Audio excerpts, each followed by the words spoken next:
교동문 137번입니다. 교동문 137번 3.2일체 주일입니다. 예수께서 세례를 받으시고 곧 물에서 올라오실새 하늘이 열리고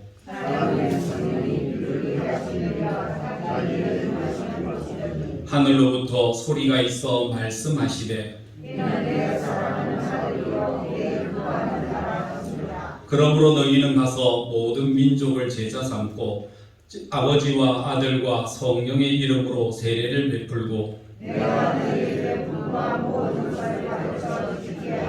볼지어다 내가 세상 끝날까지 너희와 항상 함께 있으리라 하시니라.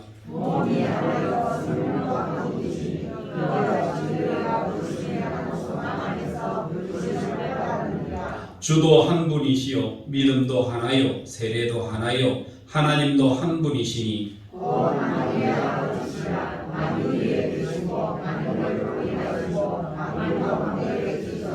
아멘. 착석하시고 이두엽 집사님 대표로 기도 인도하시겠습니다.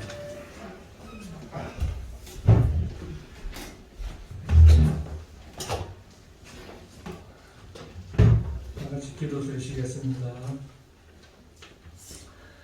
사랑과 은혜가 충만하신 하나님 아버지, 모든 영광을 하나님께 돌려드립니다. 오늘도 주님과 동행하기 위해서 하나님 전에 나와사오니 우리의 예배를 기쁨으로 받아주시고 흠령하여 주옵소서. 오늘도 저희가 세상으로 가지 않고 하나님 앞에 나와서 예배를 드릴 수 있는 시간을 허락하여 주심에 감사합니다. 저희는 하루라도 하나님의 은혜가 아니면 살 수 없는 존재들임을 이 시간 고백합니다. 하나님께서 은혜를 다하여 주시옵소서. 어느 곳에 있든지 하나님을 섬기며 구원의 확신을 갖고 살아가는 성도가 될 수 있도록 도와주시옵소서. 푸른 올해 마지막 주일 예배를 허락하신 은혜에 감사합니다. 저희들이 세상에서 죄인이었음을 고백합니다. 저희의 삶을 주님께 온전히 드리지 못하고 세상과 타협하며 세상의 권세에 굴복했음을 고백하오니 저희를 불쌍히 여기사 저희로 주님 주시는 담대함으로 세상을 이길 수 있는 귀한 복을 허락하여 주시옵소서. 저희들 교회도 주님이 성령으로 세우신 가정임을 잊지 않게 하시고 교회의 머리 되시는 주님을 중심으로 저희 모두가 지체의식을 갖고 더욱 아끼고 사랑하며 붙들어 줄 수 있는 믿음의 가족들이 되게 하여 주시옵소서. 주님께 영광 돌리는 복된 교회가 되게 하여 주시옵소서. 교회의 성도들이 자신의 집처럼 교회를 바꾸기를 원합니다. 교회에서 충성하는 삶을 살게 하여 주시옵소서. 교회의 지체들이 하나가 되어 서로 화목하게 하시고 형제 자매가 어려움이 있을 때 기도하면서 믿음의 끈을 놓지 않을 수 있도록 해 주시옵소서. 성도라 하더라도 어려움이 있으면 지치고 넘어지고 쓰러질 때가 있습니다. 그럴 때마다 각 지체들이 서로 협력하여 힘을 주고 일어설 수 있는 용기를 북돋아 줄 수 있도록 인도하여 주시옵소서. 이 시간 담임 목사님을 위해서 기도합니다. 십자가 복음을 외치시는 목사님이 되게 하시고 양무리를 항상 걱정하면서 기도하시는 목사님의 건강을 지켜 주옵소서. 오늘 말씀을 통해서 많은 성도가 은혜 받게 하시고 문제가 있는 성도는 문제가 풀어지고 해결되는 시간이 되게 하여 주시옵소서. 기도의 응답을 원하는 자들에게 하나님이 응답하여 주시옵소서. 코로나19로 고통받는 주님의 자녀들을 기억하사 위로해 주시고 속히 모든 환난을 고쳐 주옵소서. 예배를 준비하는 모든 손길 속에 주님의 사랑과 이름만이 남기를 원합니다. 온전히 주님만이 영광 받으시는 예배로 우리를 이끌어 주시옵소서. 예수님의 이름으로 기도합니다.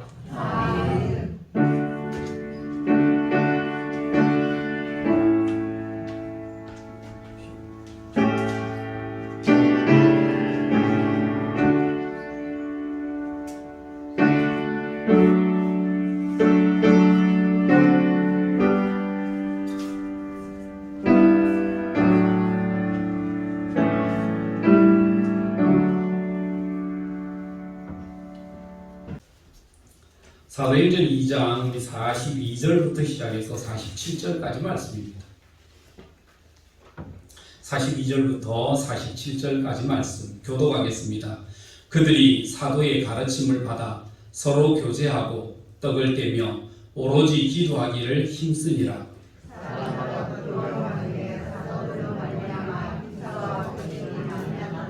믿는 사람이 다 함께 있어 모든 물건을 서로 통용하고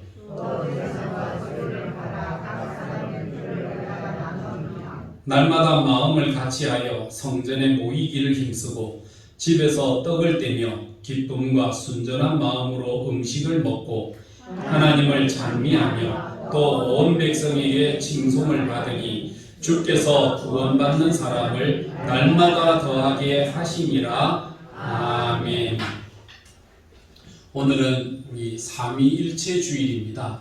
삼위일체 하나님의 역사를 우리가 생각하며 말씀으로 기도하며 감사하는 이런 시간입니다. 여러분, 우리가 다 삼위일체 하나님은 인격이십니다. 성부 하나님, 성자 예수님, 성령 하나님 세 분이시고 인격적이십니다. 영광과 존귀와 찬양을 받으시기에 합당하신 분입니다. 성부 하나님 혼자로도 모든 것 다 하실 수 있습니다. 창조하시고 구원하시고 세우실 수 있습니다. 성자 예수님 한 분으로도 모든 것 다 하실 수 있습니다. 성령 하나님 한 분으로도 모든 것을 다 할 수 있습니다. 그럼에도 불구하고 예수님 말씀하셨던 것처럼 아버지와 나와 그리고 성령이 하나가 되어 역사하신 것처럼 오늘 이 땅에 사는 하나님의 자녀들도 서로 합력하고 선을 이루어 하나님의 선한 뜻을 이루게 해야 할 것이다 라고 하는 것을 우리 가운데 모본으로 보여주신 사건입니다. 그러니까 우리가 뭘 배우느냐 하면 삼위일체 하나님이 나 혼자서도 할 수 있지만 그러나 그 일들을 합력하여 선을 이루는 것이 좋다 해서 합력해서 이 교회를 세우시고 구원의 역사를 이루시고 하나님의 자녀를 불러주셨다는 겁니다. 그래서 조직신학에는 이 성삼위일체를 이야기하면서 각각의 나름대로 역할 분담을 이렇게 했습니다. 성부 하나님께서 계획하셨습니다. 하나님의 모든 역사를 이 땅을 창조하시고 짐승을 만드시고 사람을 만드시고 또 인간이 죄를 지어 범죄했을 때에 그들을 구원하실 것까지도 하나님께서 성부 하나님께서 준비하셨다는 것입니다. 그 다음에 성자 예수님께서는 그 하나님의 그 놀라운 일을 직접 몸으로 실천하셨습니다. 예수님의 소원이 많이 있지만 크게 두 가지를 잡으면 이런 것이 있습니다. 예수님의 목적 두 가지는 하나는 십자가에 죽으심, 또 하나는 교회입니다. 내가 내 교회를 세우리니 음부의 권세가 이기지 못하리라 말씀하셨던 교회에 대한 예수님의 지대한 꿈이 있으십니다. 그래서 이 일들을 직접 실천하셨습니다. 성령 하나님께서 우리에게 오셔서 하신 것이 있습니다. 이것을 실천하는 그것을 우리 가운데 지키도록 불러 작정시켜 나가신다는 겁니다. 우리 마음에 계셔서 우리와 함께 계시면서 늘 우리를 부르시고 우리에게 은혜 주십니다. 그래서 성령 하나님이 하시는 것은 뭐냐면 각기 역할 분담해가지고 뭐 성부 하나님은 이 일만 하세요, 성자 예수님은 이 일만 하세요, 성부 하나님은 이것만 하세요 하고 나누어서 한 것이 아니라 성부 하나님이 일하실 때 성자 예수님과 성령 하나님이 함께 하셨고 성자 예수님이 하실 때에 성부 하나님과 성령이 함께 하셨고 성령께서 일하실 때에 성부와 성자가 같이 동행하셔서 모든 것을 시기나 질투하지 않습니다. 여러분, 그래서 기독교는 다신론을 이야기하지 않습니다. 그 삼위의 하나님이 어떠시다고? 한 분이시다. 너무 한 분과 같이 일하시니까, 똑같으니까 이 세 분이 일하시는 걸 보면 일치한다. 누가 누군지 모르도록 일치하는 겁니다. 그래서 성령 하나님께서 주로 하시는 역할이 뭐냐면 성자 예수 그리스도를 비춰주십니다. 그래서 보혜사 성령이라 변증하시는, 누구를 변증합니까? 자기 변증을 하는 것이 아니라 아들 예수 그리스도에 대해서 변증하면서 우리로 하여금 알게 하고 믿게 하고 깨닫게 하시는 역사를 성령께서 하신다는 것입니다. 그래서 성령이 오시지 않으면요, 예수 그리스도를 주라 시인할 자가 아무도 없습니다. 그래서 성령 하나님을 뭐라고 하느냐면 예수의 영이라.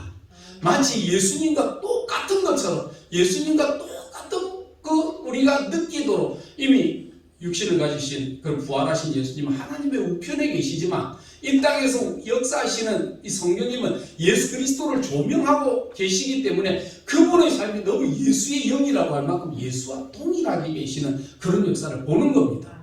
성자 예수님은요, 이 땅에 십자가 지러 오시고 희생을 하시지만 그분은 이 땅에 자기를 위해 사시지 않았습니다.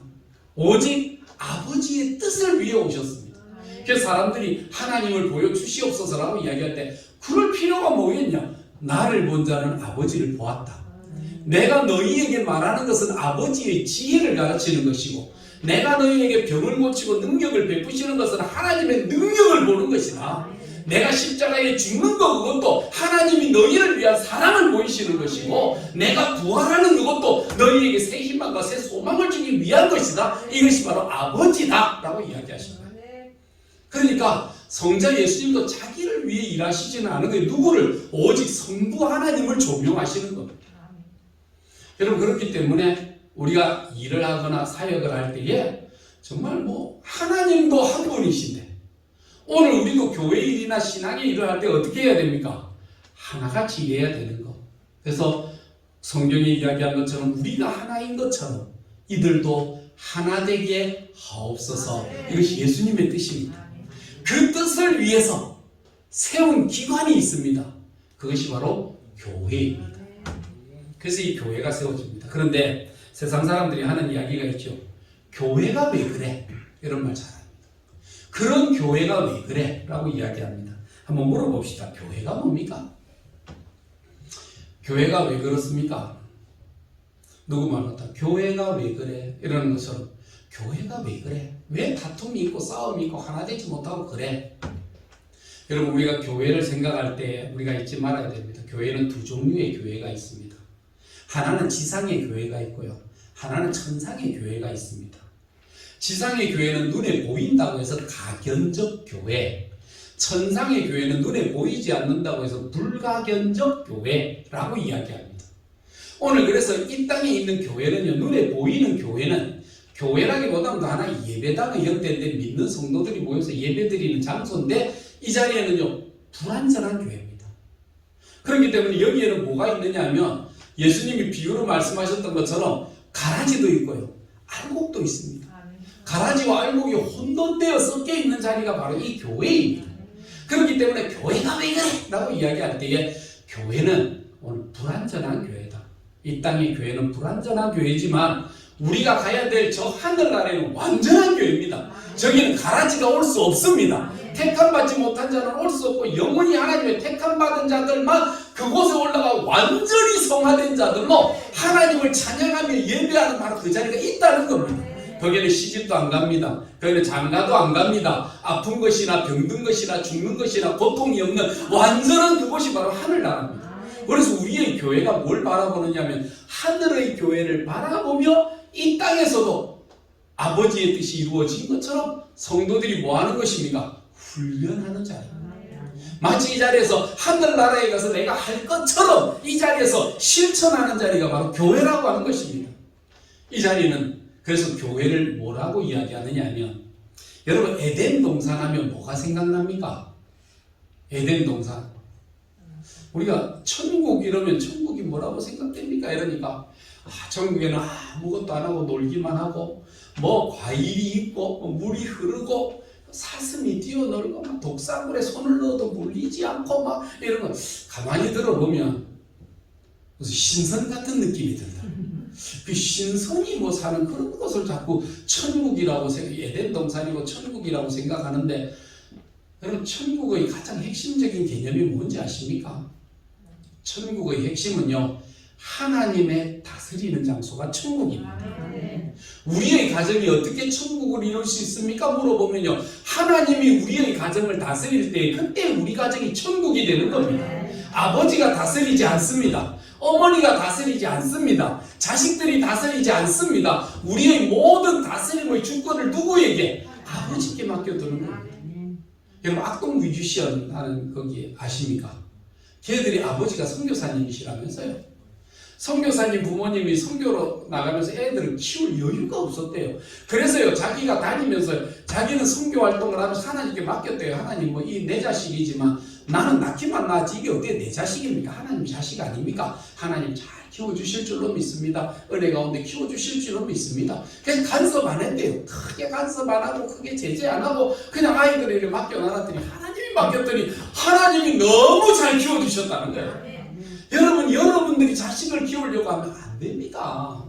자꾸 자식을 키울 때 내 생각에는 이렇고 내 방법은 이렇고 내 계획은 이렇고 됩니까 그게? 그러니까 속상해 죽는다고 그러죠. 누가 이 속을 알아줄꼬? 그래서 하는 말이 미겠다 이렇게 이야기하잖아요. 정말 답답하다는 거예요. 내 마음대로 안 되고 내 생각대로 안 된다는 거예요. 그럼 누가 키워야 됩니까? 하나님이 키우셔야 잘 키워줄 줄 믿습니다. 그럼 어거스틴이 그렇게 방황하는 와중에도 어머니 모니카는요, 눈물의 기도로 하나님 이 아들 살려주십시오.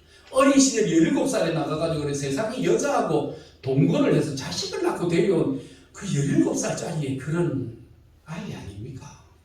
그럼 이단에 빠져갖고 또 뭐 이단 교회를 다니고 너무 방탕한, 그러니까 하나님 앞에 눈물로 기도하는 겁니다. 하나님 이 자식 그렇게 하지 마시고 살려주십시오. 눈물의 기도를 하니까 그 당시 암브로시우스 목사님께서 그 눈물을 기도하는 그 모니카를 바라보면서 이렇게 이야기했습니다. 모니카요, 눈물의 기도는 망하는 자식이 없나니, 그렇게 이야기했어요.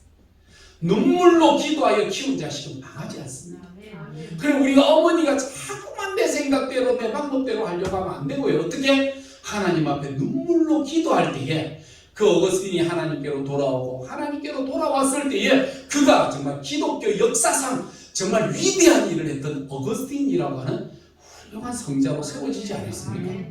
로마 제국이 무너져서 혼돈의 세대 속에 들어갈 때에 그때 하나님께서 어거스틴을 통해서 하나님의 도성, 하나님의 나라라고 하는 그 책을, 그 설교를 통해서 흔들리지 마라. 세상에 요동하고 전쟁하고 아이고 로마 제국이 무너졌으니까 어떻게 그런 거 걱정하지 마라. 우리의 나라는 이 땅에서 로마 제국의 다스림을 받는 것이 아니라 하나님의 나라의 통치를 받는 하나님의 자녀다라고 하는 것을 든든하게 가르쳤던 사람이 어거스틴이었습니다. 여러분, 눈물의 기도는 망하지 않습니다. 그래서 우리가 부족할 때 뭘 해야 됩니까? 눈물의 기도로 하나님 앞에 아뢰는 훈련을 하는 것, 이것이 바로 우리 생활의 핵심이다라고 하는 것을 항상 잊지 말아야 됩니다. 그래서 오늘 사도행전 2장 42절부터 시작해서 48, 47절까지의 말씀을 통해서 교회란 무엇인가? 교회란 어떤 것인가? 가견적 교회, 불가견적 교회. 그래서 이 가견적 눈에 보이는 교회는요, 불완전합니다. 그래서 싸웁니다. 죄와 싸우고 마귀와 싸우고 사탄과 싸우면서 세상과 싸우면서 우리는 때로는 넘어지기도 하고 자빠지기도 합니다. 그러다가 또 은혜 받아서 또 일어서기도 합니다. 왜냐하면 불완전하기 때문에. 그래서 이 교회를 전투하는 교회라고 이야기합니다.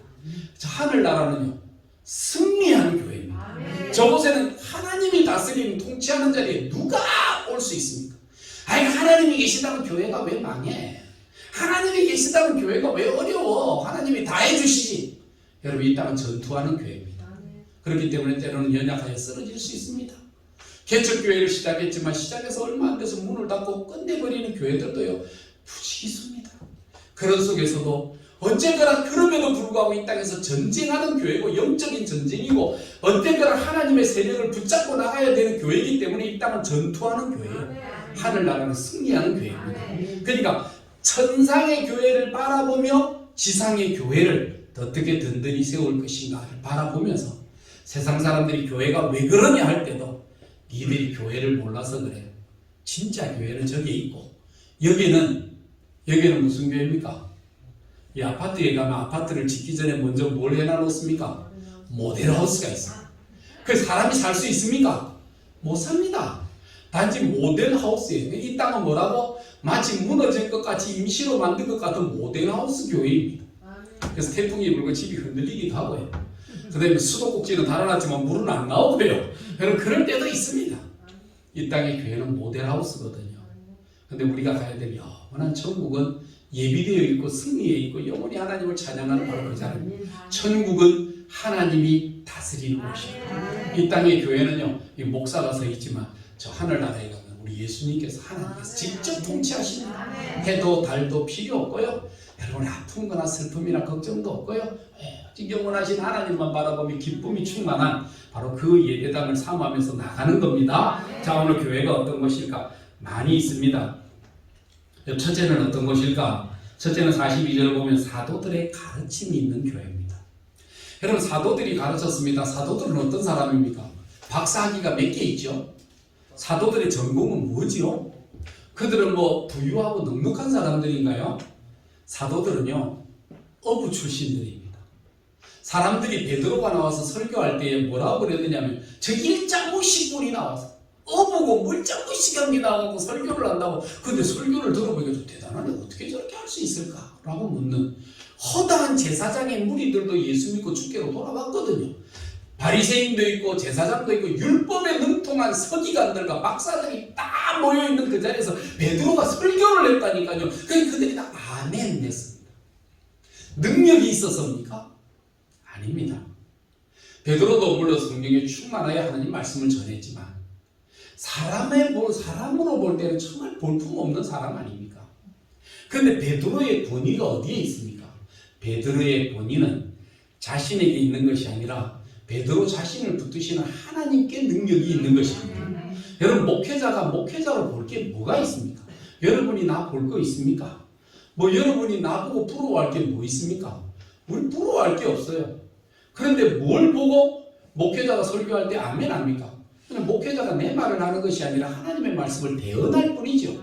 여러분이 아멘하는 것은 내 사상에 동조하는 것이 아니라 하나님의 말씀이 그러하기 때문에 아멘하는 거 아닙니까? 이것이 바로 우리의 신앙이거든요.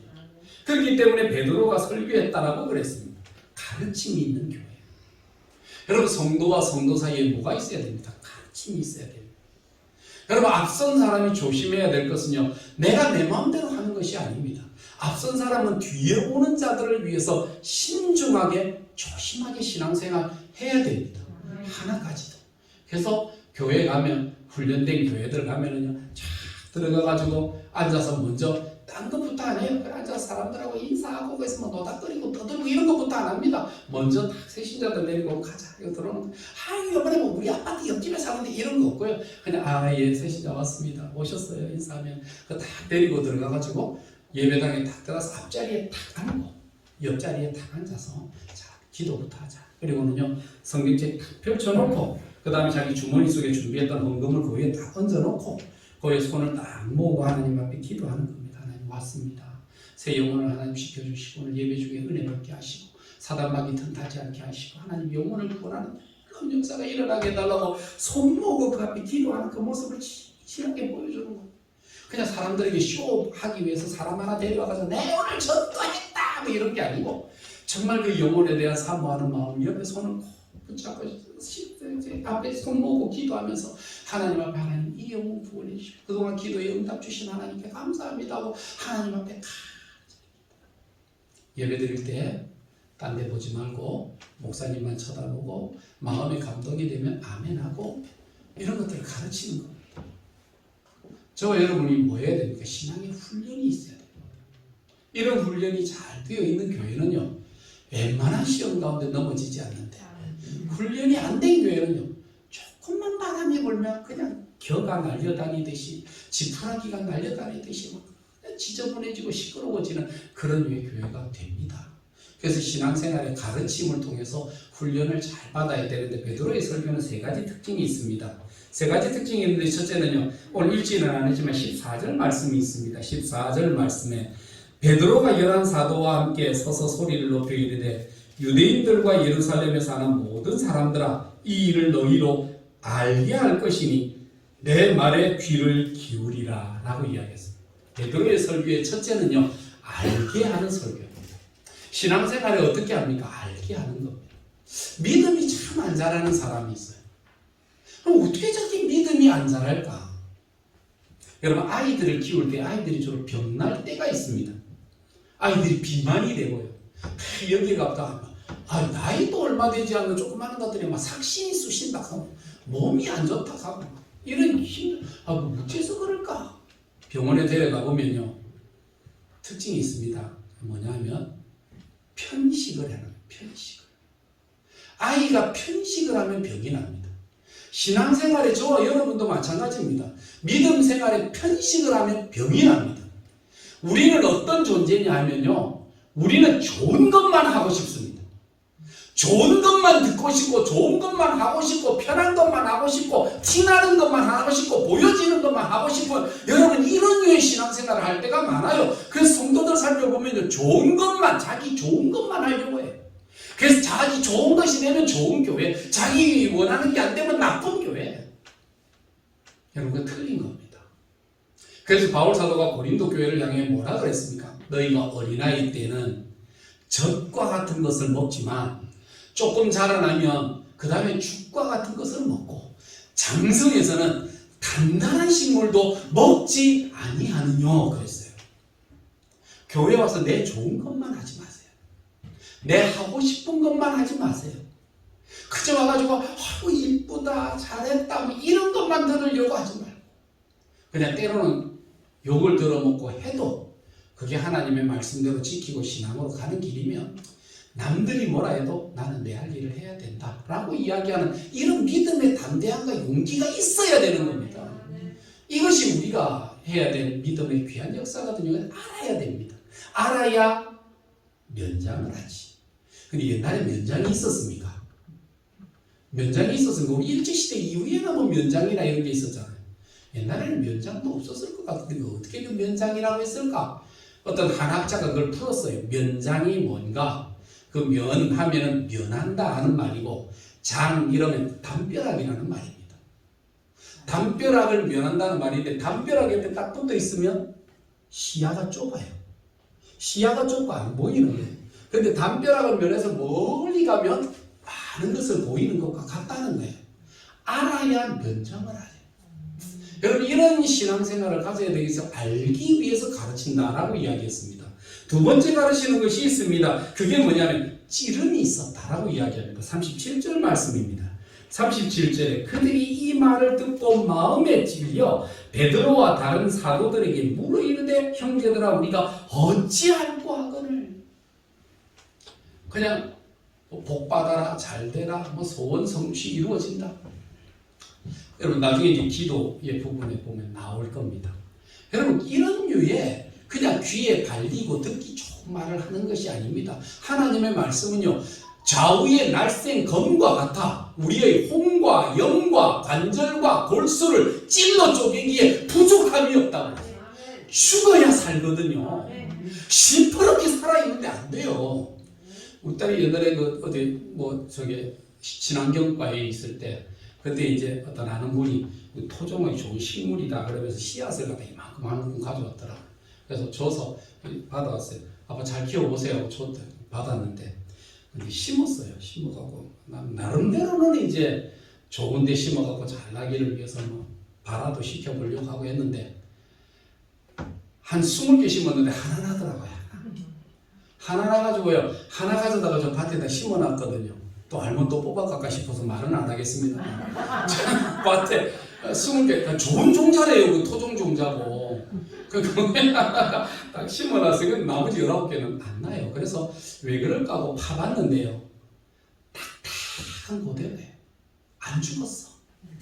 딱딱한 그대로가 있으니까 발화가 안 되고 피지를 못하는 거예요.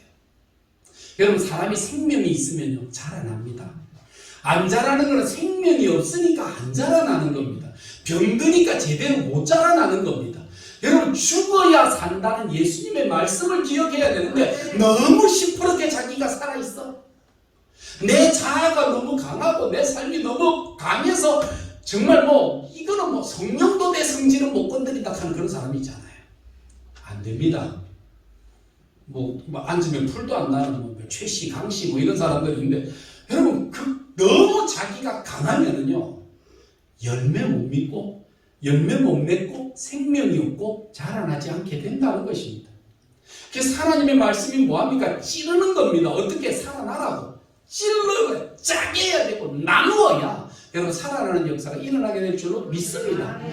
찔린다고, 교회 갔더니, 오늘 되게 뭐라 하고, 찝찝하게. 좀 복받으라는 좋은 설교도 좀 해주면 좋은데, 여러분, 그게 아니고 때로는 하나님의 말씀이 내 양심과 마음을 찔러야 살아나는 줄로 믿습니다. 그래서 베드로의 설교는 찔리는 설교입니다. 어디를 다녀도 기도해도요, 베드로의 설교는 항상 그 마음과 폐부가 찔립니다. 세 번째 특징은요, 38절에 있는 말씀입니다. 38절에 베드로가 이르되 너희가 회개하여 각각 예수 그리스도의 이름으로 세례를 받고 죄 사함을 받으라. 그리하면 성령의 선물을 받으리라. 뭐요? 회개하는 성경. 우리가 하나님 앞에 뭐 해야 됩니까? 회개해야 됩니다. 마치 나는 죄 없고 의로운 것처럼 하지 말고. 여러분, 성경에 의롭다라고 이야기한 거는요, 성경이 의롭다, 의인이다 하는 것은 마치 이 사람이 도덕적으로 흠결이 없습니까? 여러분, 아브라함이 흠결이 없습니까? 추접하잖아요. 아내를 데리고 이렇게 가는데, 애굽에 들어가니까, 당신 때문에 내가 더 죽을 위기에 놓여있다. 그러니까 희생은 네가 하고 사는 거는 내가 살고, 이래가지고 자기 아내를 갖다가 누이라고 속여갖고 들어가지 않았습니까? 그러다가 하나님이 개입하셔야 되고, 아비멜렉 앞에서도 그랬습니다. 아브라함이 의인입니까? 아브라함이 어떻게 하나님의 말씀대로 살지 않고 여자를 얻어서 낳고, 아브라함이 의인입니까? 다윗이 의인입니까? 멀쩡한 남의 유부녀를 탐해가지고 남편을 전쟁터에 나가 죽여버리고, 그것도 숨기려고 또 남편도 휴가 보내가지고 와가지고 같이 잠자라 이러는데, 얼마나 충성된 불의하는, 그럼 내 동료는 밖에 나가 싸우는데 내라고 집에서 편안하게 살 수 있느냐? 그래 못하지. 그리고는 성 밖에 나가 초소병들하고 그 불쬐고 앉았던 때에, 이게 알리바이를 만들 수가 없네.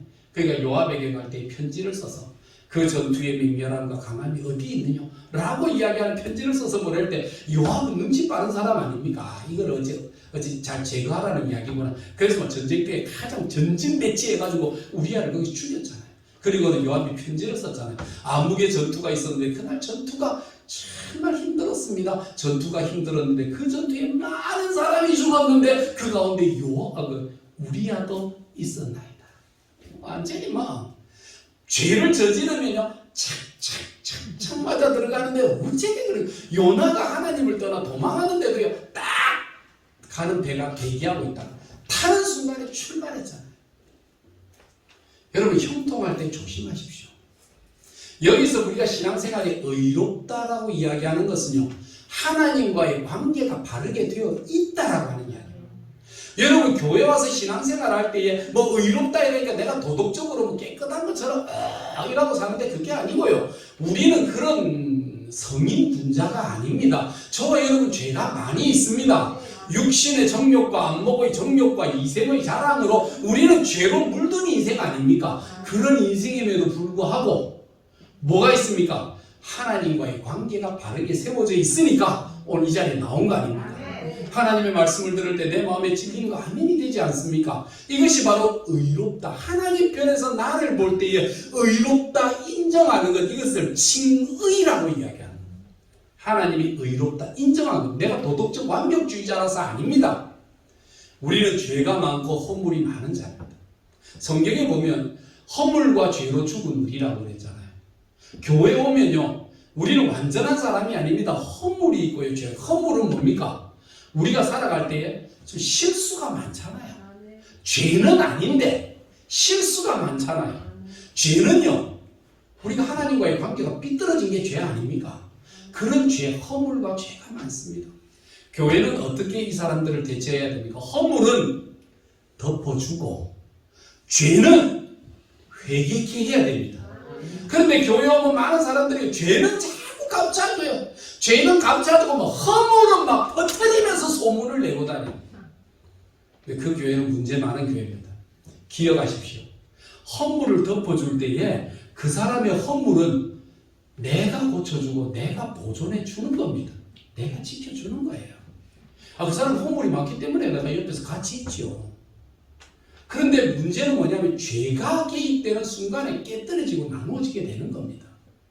저와 여러분은 허물 많은 존재입니다. 그럴 때 우리 교회가 그 허물을 어떻게 해요? 덮어주는 겁니다. 덮어주고 감싸주고.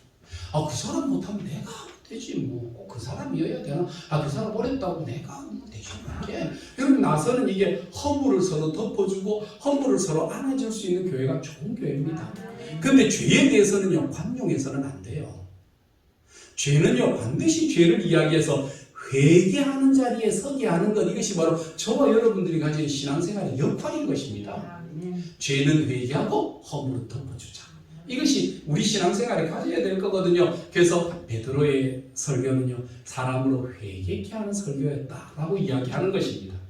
두 번째는요 사도들의 가르침을 받아 서로 교제하며, 교제한다, 코이노니아, 서로 나눈다 하는 이런 교회입니다.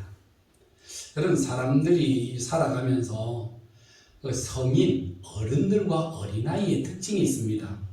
미국의 스탠포드 대학에 있는 하인즈 교수가 있습니다. 교육학 박사이고 리더십을 창출하고 해내는데, 이 학생들이 20살이 되는 아이들이 이제 성인식을 합니다. 성인식은요, 여러분 유대인들은 성인이 몇 살이냐면 12살이 성인입니다. 이제 다 자랐다. 12살이 됐으니까 너도 어른이다 라고 인정하는 겁니다. 교회는요, 교회는 몇 살이 되면 성인이 됩니까? 세례받을 수 있는 나이 14살이 되면 성인입니다. 이제 어른의 몫을 해야 되는 겁니다. 어른같이 신앙생활 해야 됩니다. 우리나라는요, 우리나라의 국가의 성인의 자격은요 18살입니까? 20살입니까? 20살 정도가 됩니까? 한번 자꾸는 그 정도가 되는 것 같아요. 성인이 되는 나이대가 있습니다. 그 미국은요 20살이 성인이 되는데, 성인이 되는 아이들에게 몇 가지를 가르치는 게 있습니다. 하인즈 교수는요, 우리가 나이가 많으면 노인이 되지만 여러분 우리가 인격이 성장하면 어른이 된다. 어른이 되기 위해서 어른이 갖춰야 될 8가지 자질을 이야기했습니다. 여러분 어른이 되려면 자질을 잘 갖추십시오. 이렇게 이야기합니다. 첫째는 낯선 사람을 보면 정중하게 대화를 할 수 있어야 됩니다. 아무나 지 친구같이 대하는 게 아니라 나이 많은 어른들에게는 존중하며 대화할 수 있는, 아이들에게는 사랑과 격려로 대화할 수 있는 이런 류의 사람이 되어야 된다. 두 번째는 스스로 자기 인생을 걸어야 된다. 나이가 몇 살인데 아직도 부모의 손에 아직도 부모가 있어야 돼요. 여러분 미안합니다만 자식들 데리고 앉아가지고요 뭐 밥 해주고 먹이고 옷 빨아주고 신발 빨아주고 다 해보십시오. 평생 종살이 해야 돼. 애들이 뭐 자기가 뭐 필요한 게 없는데 뭐 엄마가 다 해주는데 뭐 결혼은 뭐 그냥 엄마하고 같이 살래 이래 붙어있죠. 뭔가 네가 다 해라, 네가 힘들어라 이래야 지가 아이고 내가 혼자서는 안 되겠다, 짝이라도 찾아야 되겠다. 여러분 아브라함의 아들 이삭이요 몇 세에 결혼했습니까? 40살에 결혼했잖아요. 어머니가 몇 살에 돌아가셨습니까? 37에 돌아가셨거든요. 어머니 죽고 3년 살아보니까 야 이게 보통 여자가 없이는 될 게 아니다. 그래 나오니까 결혼할 마음이 생기고 결혼을 해서 리브가를 얻었잖아요. 여러분이 다 해주면요 자식들 결혼할 생각 안 합니다. 뭔가 지가 필요하고 궁핍하고 어렵고 이래야 지가 결혼이라도 하지. 다 뭐 있으면 나이가 몇 살인데 밑반찬 다 해줘야 되지, 계절 되면 옷 빨아 갖다 바쳐야 되지, 뭐 한다고 뭐 한다고. 에이 뭐 잘해보세요. 자, 그냥 안 잘합니다. 평생 같이 삽니다. 자기의 인생을 자기가 개척할 수 있도록 해야 됩니다. 그래서 미국에는요 아이들이 학교에 들어가면요, 학교에 들어가기 전에라도요 절대 아이들에게 공짜로 용돈 주는 법이 없습니다.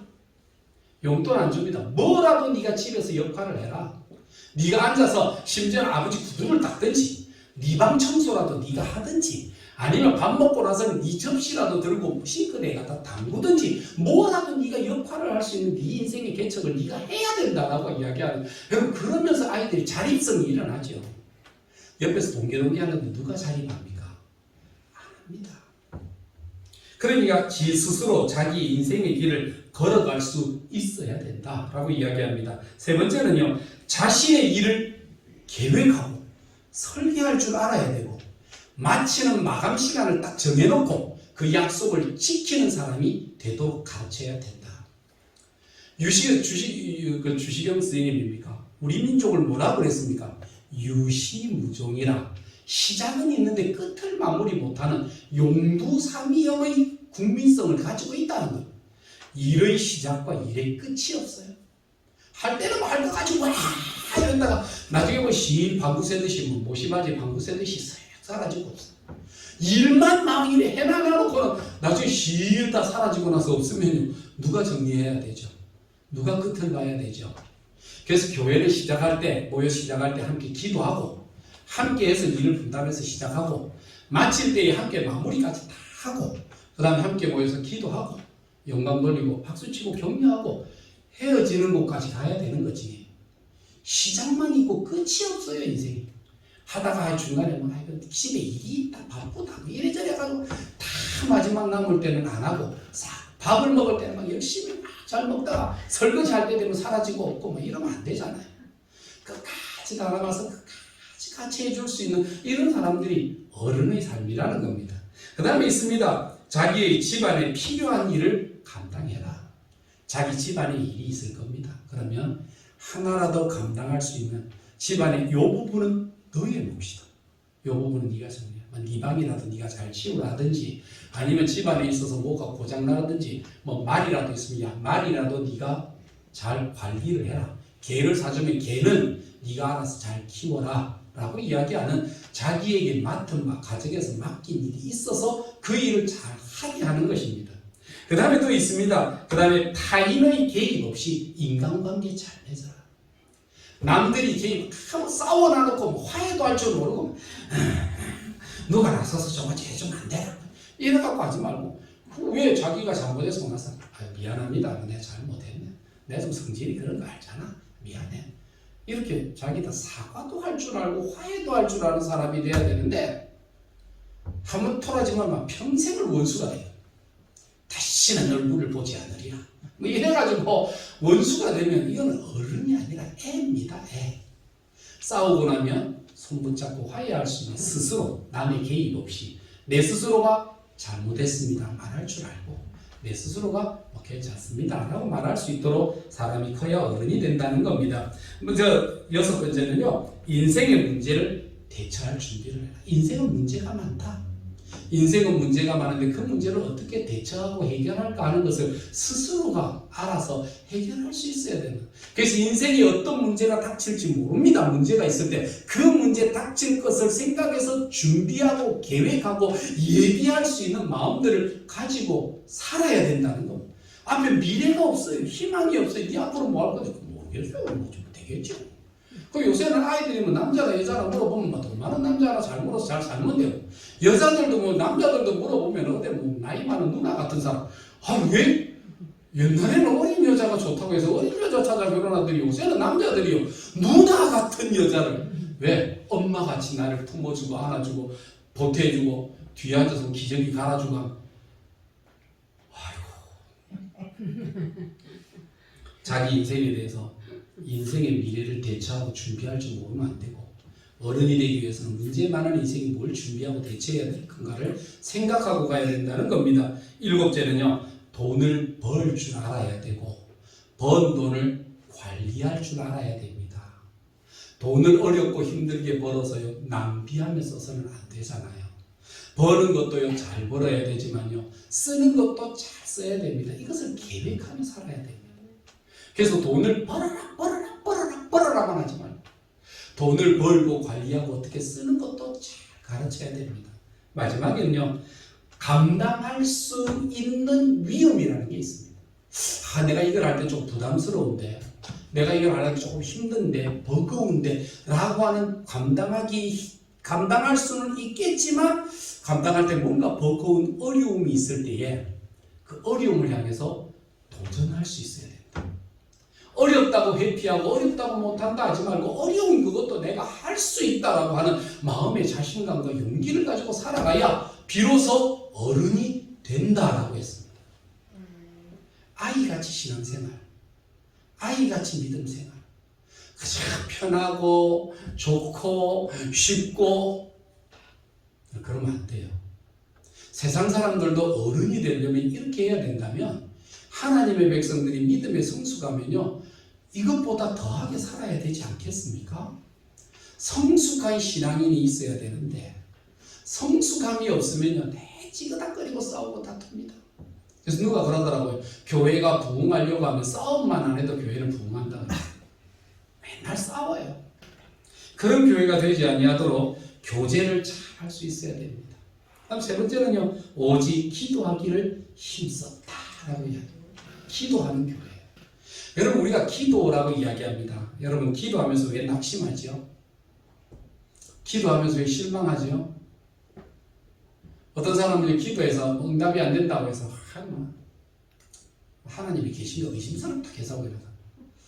기도를 착각하지 마십시오. 예수님이 기도하시면서 뭐라고 하셨습니까? 너희가 부르짖으라 찾으라 두드리라 라고 말씀하시는 예수님이십니다. 여러분 문제가 있으면 가지고 오세요. 문제가 있으면 힘든 일이 있으면 하나님 앞에 가지고 와서 두드리고 찾고 구하면서요 하나님 앞에 열심으로 기도하시기를 바랍니다. 두드려야 됩니다. 열심히 해야 됩니다. 그런데 우리가 기도할 때의 착각이요 소원 성취가 기도가 아닙니다. 내가 원하는 것을 얻는 것이 기도가 아니라 기도에는 주님이 하라고 약속하시고 난 뒤에 주시는 것은요 기도하는 자에게 좋은 것을 주신다고 했어요. 소원 성취가 아닙니다. 우리는 기도하면 소원 성취가 돼야 된대요. 여러분 기도는 소원 성취가 아닙니다. 하나님께서 우리에게 뭘 주신다? 좋은 것 주신다. 내가 생각했던 것보다 더 좋은 것으로 주신다고 이미 예비하신 하나님이십니다. 그래서 기도할 때마다 우리 사람은요 내가 원하는 것 안 들어주면 그건 기도 응답 아니라고 이야기해요. 내가 원하는 것은요 다 맞는 겁니까? 우리는 어떤 것만 찾느냐면요 자꾸 내 좋은 것만 찾아요. 여러분 내 좋은 것만 하다가 인생 망하잖아요. 내 좋은 것만 하다가 병들잖아요. 내 좋은 것만 하고 싶어 하다가 인생 돌아보면 후회가 많잖아요. 자기 좋은 대로 하면 안 돼요.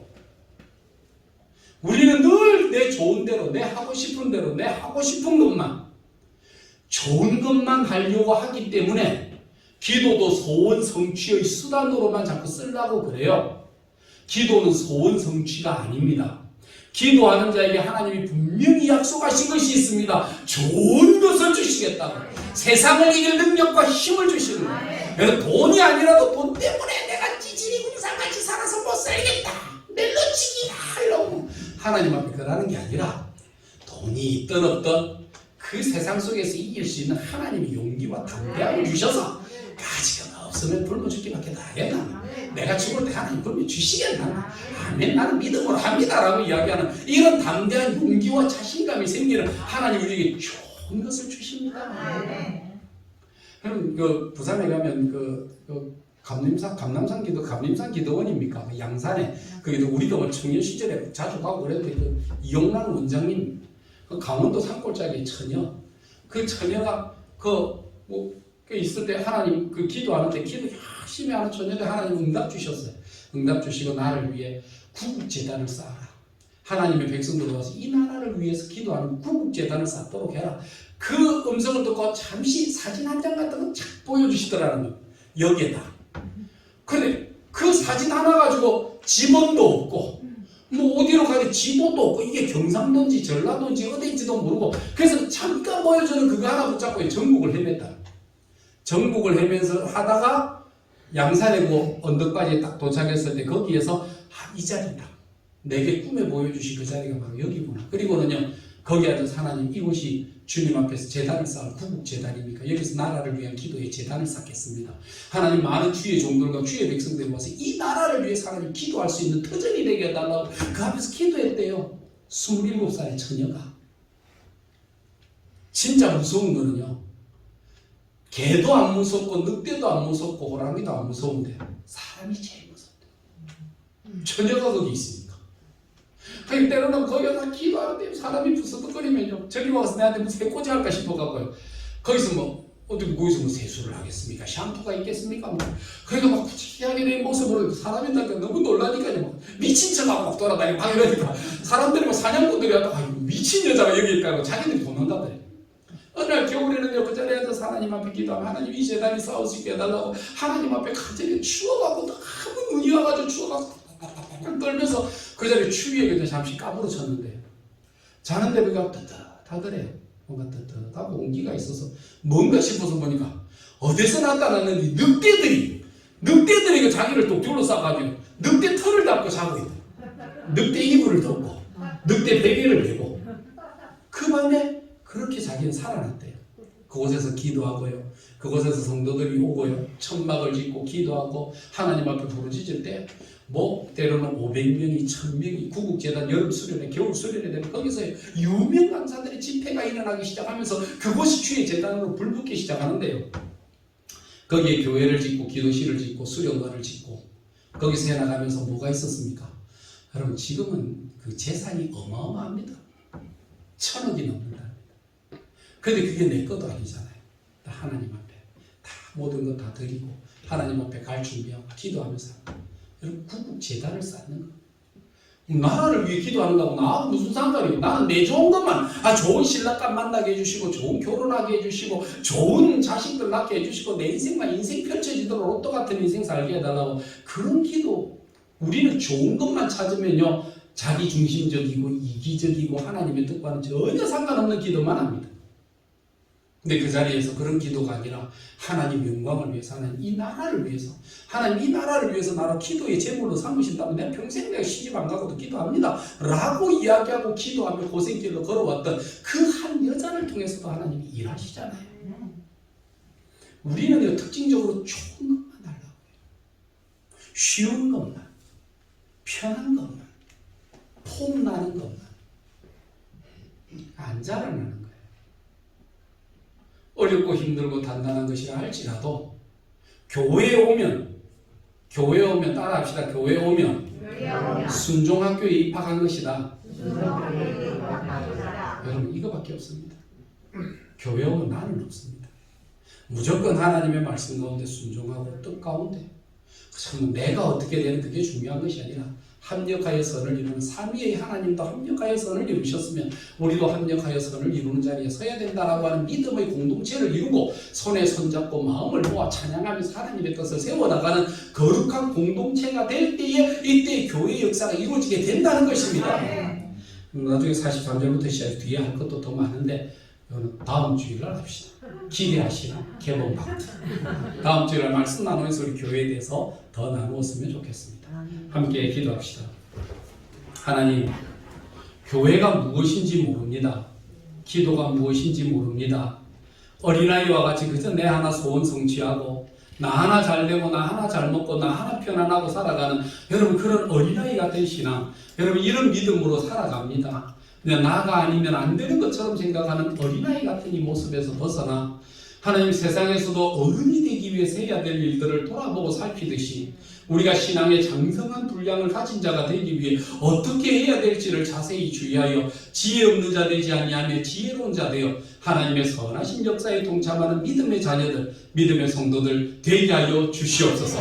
영원한 하나님의 나라의 교회를 사모합니다. 승리하는 교회를 사모합니다. 완전한 교회를 사모합니다. 이 땅에서는 전쟁이 있고 이 땅에 있어서는 다툼이 있어도 그래도 하나님의 나라가 세워져야 되기에 하나님 우리의 고난의 십자가를 지고 지금 달려가고 있습니다. 하나님 교회 가운데 은혜와 능력을 베풀어 주시고 하나님 우리에게 더하여 주시는 사명감이 있어 이 믿음 사명 잘 감당해서 하나님께 영광이 되고 우리 자신에게는 보람과 기쁨이 되는 귀한 삶을 살아가게 하여 주시옵소서.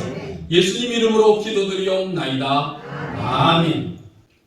이제는 죄인된 우리를 구원하기 위해 창세로부터 계획하시고 준비하셔서 우리의 계획이 하나님의 계획이 다 이루어질 그 때를 기다리시다가 그때의 아들 예수 그리스도를 보내주신 하나님 아버지의 무한하신 사랑하심과 살아있는 날 동안 우리가 구원받을 수 있도록 나를 대신해서 내 죄를 덮어 쓰시고 내가 돌맞아 죽어야 할 때 나를 덮어주셔서 주께서 친히 돌맞으시고 수치당하시고 내가 죽어야 될 그 자리에 주님이 친히 죽으셔서 우리 가운데 십자가의 죽음으로 우리를 구원하신 예수 그리스도의 은혜와 우리 가운데 오셔서 마땅히 빌 바를 알지 못하고 구원받아도 아직도 우리의 욕심과 욕망이 세상으로 향하여 하나님의 뜻과 정반대로 살아갈 때마다 탄식하는 영으로 오셔서 우리를 위하여 기도하고 간구하시는 성령 하나님의 놀라우신 역사가 오늘 하나님의 교회에 어떤 공동체의 일원으로서 어떤 교회를 세워야 될지를 기도하며 준비하며 우리의 삶을 예비하는 원하는 하나님의 백성들 머리 위에 그들의 가정과 자녀손 위에 이제로부터 영원토록 함께 있을지어다. 아멘.